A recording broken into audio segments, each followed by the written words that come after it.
कर्ण जनार्दन डोंगरे, टाकळी सिकंदर, तालुका मोहोळ, जिल्हा सोलापूर. याच्यामध्ये अगोदर द्राक्षाचा प्लॉट होता.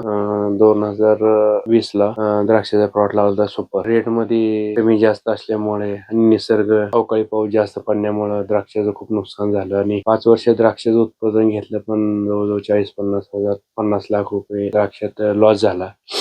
द्राक्षे काढून कारल्याचं पीक घेतलं. ते कारल्याचं तिसरं पीक आहे. तरी खर्च जाऊन 2 लाख, 2.5 लाख, 3 लाख रुपये होतं. कारलं लावल्यापासून 6 महिने चालतं. थंडीच्या पिरियड मध्ये एवढं येत नाही. रोगाचं सुरुवातीला स्प्रे 4 दिवसाला, 3 दिवसाला जसं वातावरण बघून औषधाचं नियोजन करावं लागते. सुरुवातीला लागल्यापासून त्याला ड्रिचिंग असते. 2-3 ड्रिचिंग असते.